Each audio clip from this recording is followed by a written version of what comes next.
আসসালামু আলাইকুম। WP master চ্যানেলের পক্ষ থেকে আমি মোহাম্মদ আল আমিন আপনাদের সবাইকে স্বাগতম জানাচ্ছি ওয়ার্ডপ্রেস টিম ডেভেলপমেন্ট টিউটোরিয়ালের নতুন এই পর্বে। তো গত পর্বে আমরা দেখেছিলাম ওয়ার্ডপ্রেস ড্যাশবোর্ড সম্পর্কে। তো আজকেও আমরা ওয়ার্ডপ্রেস ড্যাশবোর্ড সম্পর্কে বিস্তারিত জানবো, বাকি যে অংশগুলো আছে সেগুলো সম্পর্কে। তো সেগুলো দেখব। তো আজকে আমরা দেখব টুলস এবং সেটিংস সম্পর্কে। টুলসের ভিতরে এখানে দেখতে পাচ্ছেন যে সাবমেনুতে বের হয়ে আসছে কিছু। এখানে অনেকগুলো সাবমেনু আছে। তো সাবমেনুর ভিতরে অ্যাভেলেবল টুলস আছে এগুলো। তো অ্যাভেলেবল টুলস আমাদের কোনো কাজে লাগে না, ঠিক আছে, এগুলো ইগনোর করি। জাস্ট এখান থেকে যে যে কয়টা অপশন আছে তার ভিতরে সবচেয়ে বেশি গুরুত্বপূর্ণ অপশন হচ্ছে এবং ইম্পর্টেন্ট অপশন যে দুইটা অপশন সেগুলো হচ্ছে ইম্পোর্ট এবং এক্সপোর্ট। তো ইম্পোর্ট কি জিনিস এবং এক্সপোর্ট কি জিনিস আমরা সেগুলো দেখে নেব। তো ইম্পোর্ট হচ্ছে কোনো ব্যাকআপ ফাইল আপলোড করা। আপনার ওয়েবসাইটে কোনো ব্যাকআপ ফাইল আপলোড করা হচ্ছে ইম্পোর্ট, এবং এক্সপোর্ট হচ্ছে ওয়ার্ডপ্রেসের পুরো ব্যাকআপ জেনারেট করা, ঠিক আছে। তাহলে আপনার কি বুঝলাম, আমি কথাটা আবার বলছি। ইম্পোর্ট হচ্ছে আপনার ওয়েবসাইটের ব্যাকআপ ফাইল আপলোড করা, ঠিক আছে। কোনো ওয়েবসাইটের ব্যাকআপ ফাইল আপলোড করা হচ্ছে ইম্পোর্ট, এবং এক্সপোর্ট হচ্ছে ওয়ার্ডপ্রেসের পুরো ব্যাকআপ জেনারেট করা। ওয়ার্ডপ্রেস ওয়েবসাইটের পুরো ব্যাকআপ জেনারেট করা হচ্ছে এক্সপোর্ট। তো কিভাবে এটা এক্সপোর্ট করবেন, তো আপনার যে আমাদের বর্তমান যে ওয়েবসাইটটা আছে, তো এই ওয়েবসাইটের আপনি যদি চান তো যে পোস্টগুলো আছে সেগুলো আপনি ব্যাকআপ করে রাখতে পারেন। যে মিডিয়াগুলো আছে বা আপনার যে ইমেজ, সেই ইমেজগুলো আপনি এখান থেকে ব্যাকআপ করে রাখতে পারেন আপনার সুবিধার জন্য, ঠিক আছে। যে আপনি এখান থেকে দেখা যাচ্ছে অল কন্টেন্টে ক্লিক করলে আপনার মানে আপনার ওয়েবসাইটে যত পোস্ট তারপরে ইমেজ, অডিও, ভিডিও যা কিছু আছে সব কিছুই আপনার এখান থেকে ডাউনলোড করতে পারবেন, ডাউনলোড এক্সপোর্ট ফাইল, ঠিক আছে। তো আপনি যদি চান যে আপনার পোস্টগুলো করবেন, তো এখান থেকে পোস্ট সিলেক্ট করতে পারবেন, এবং পেজ যদি চান যে শুধু পেজগুলো আপনি ডাউনলোড করে রাখবেন, তো সেক্ষেত্রে আপনি এখান থেকে শুধু পেজটাই সিলেক্ট করতে পারবেন। এবং আপনি যদি চান তো সব কিছু সিলেক্ট করার জন্য জাস্ট অল কন্টেন্টে ক্লিক করলে আপনার অডিও, ভিডিও, পেজ, ইমেজ যা কিছু আছে সব কিছুই আপনি এক্সপোর্ট করতে পারবেন, এখান থেকে ডাউনলোড করতে পারবেন এক্সপোর্ট ফাইল, ঠিক আছে। তো এই এক্সপোর্ট যে আপনি ডাউনলোড করলেন, ঠিক আছে, এই ডাউনলোড ফাইলটা আপনি চাইলে অন্য একটি ওয়ার্ডপ্রেসের ভেতরে ইম্পোর্ট করতে পারেন। তো ইম্পোর্ট করার মাধ্যমে আপনি সেখানে এই ওয়েবসাইটটি সেখানে শো করাতে পারেন। ইম্পোর্ট করার জন্য আপনি এখানে জাস্ট ইম্পোর্টে ক্লিক করবেন। যে ওয়েবসাইটে আপনি ইম্পোর্ট করতে চাচ্ছেন সেই ওয়েবসাইটে ইম্পোর্টে যাবেন। ইম্পোর্টে গিয়ে ইম্পোর্ট অপশনে ক্লিক করবেন। ক্লিক করার পরে এখানে দেখতে পাচ্ছেন যে ব্লগার, ক্যাটাগরিজ। তো এইগুলো হচ্ছে দেওয়ার মানে হচ্ছে আপনি যে এক্সপোর্ট করছিলেন যে ফাইলগুলো, সে ফাইলগুলো আসলে কোন জায়গা থেকে এক্সপোর্ট করেছিলেন বা কোথায় আপনি এটা রাখতে চাচ্ছেন সেগুলো।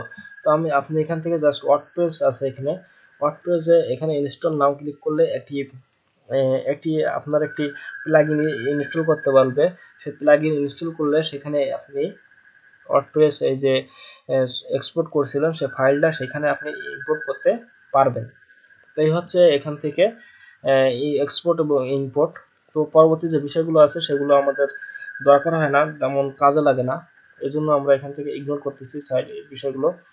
তো নেক্সট পর্বে আছে সিটিংস। সো সিটিংসে আসলে এখানে দেখতে পাচ্ছেন জেনারেল সিটিংসের এখানে সাইট টাইটেল আছে, ট্যাগলাইন আছে। এখান থেকে জাস্ট আপনি পরিবর্তন করতে পারবেন আপনার সাইট টাইটেল, ট্যাগলাইন এগুলো পরিবর্তন করতে পারবেন। ইউআরএল, ওয়ার্ডপ্রেস অ্যাড্রেস, ইউআরএল, এখানে ইউআরএল আছে। হ্যাঁ, এগুলো হাবি জাবি বিষয়, এগুলো আসলে বেসিক। আপনি চাইলে আপনি সব কিছুই করতে পারবেন, জাস্ট একটু একটু ঘেটাঘেটি করবেন তাহলেই হয়ে যাবে। এত কিছু বলতেছি যার কারণে আপনাদের বিরক্ত রাখতে পারে যে এত সামান্য একটা জিনিস নিয়ে এত বোঝানোর কি আছে বা এত কিছু করার কি আছে। তো আমি ভাই এগুলো বোঝাচ্ছি কারণ যারা নতুন তাদের জন্য। আপনাদের যদি ভালো না লাগে তাহলে আমার এই ভিডিওগুলো স্কিপ করে যাইতে পারেন। তো পরবর্তীতে আমরা যখন ওয়ার্ডপ্রেস থিম ডেভেলপমেন্ট শিখব, তখন সেই ভিডিওগুলো আপনারা দেখতে পারেন।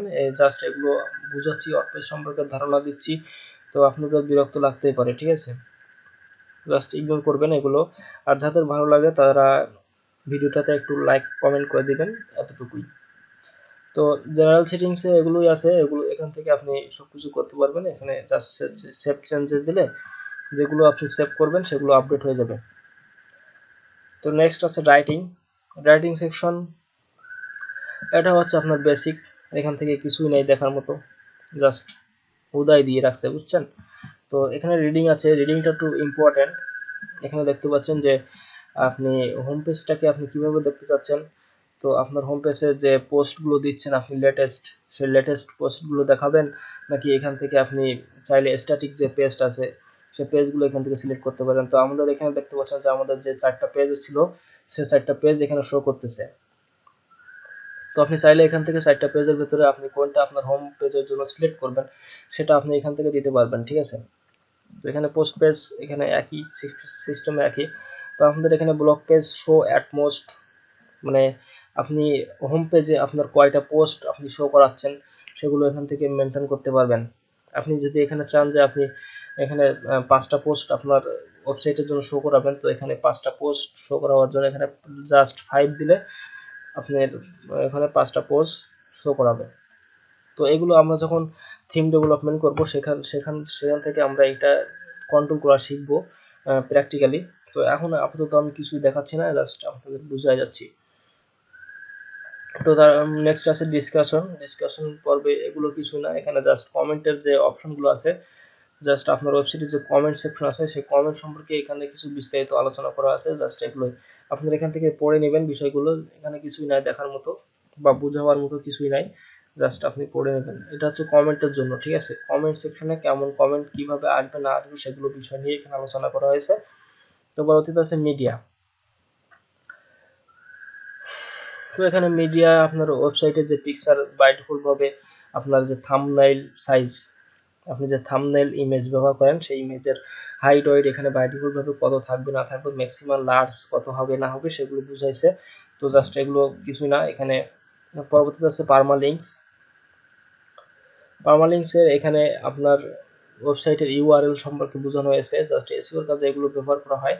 এবং আমরা যখন ওয়ার্ডপ্রেস থিম ডেভেলপমেন্ট করব সেক্ষেত্রে আমরা এখান থেকে পারমালিঙ্ক সিলেক্ট করব। আপাতত এখানে পোস্ট নেমটা পারমালিঙ্ক থাকে, এই পোস্ট নেমটা দিলে আপনার যেখানে যাবেন আপনি যে পোস্টটা শো করবেন সেই যে পোস্টটা আপনি দেখতে চাবেন সেই পোস্টটার লিঙ্ক এখানে খুব সুন্দরভাবে আসবে। তো আমরা এখানে পোস্ট নেম দিয়ে রাখবো।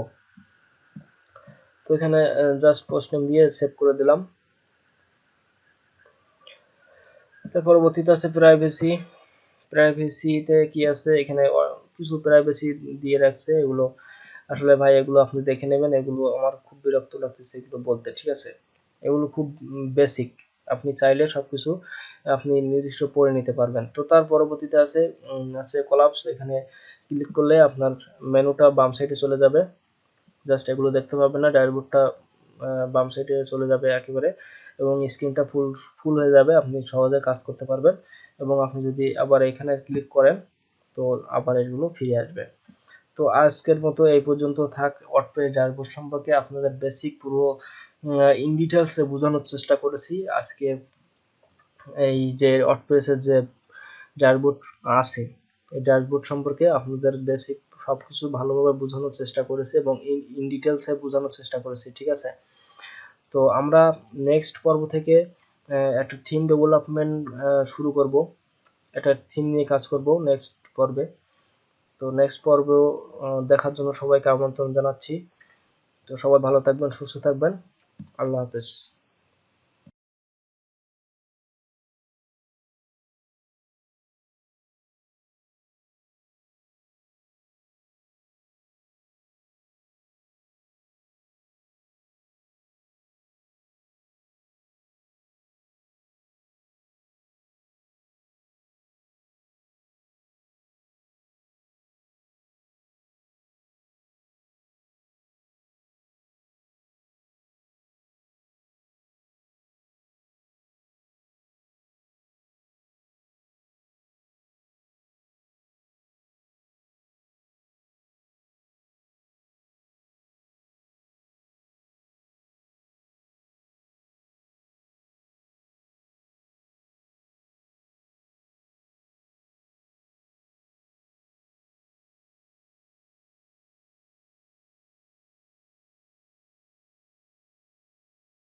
আগামী পর্বে আমরা দেখব প্লাগইনস এবং ইউজার সম্পর্কে। তার পরবর্তীতে টুলস এবং সেটিংস সম্পর্কে আলোচনা করে শেষ করে দেব এই ড্যাশবোর্ডের বেসিক ধারণা থেকে। তো সবাই ভালো থাকবেন, সুস্থ থাকবেন। আল্লাহ হাফেজ।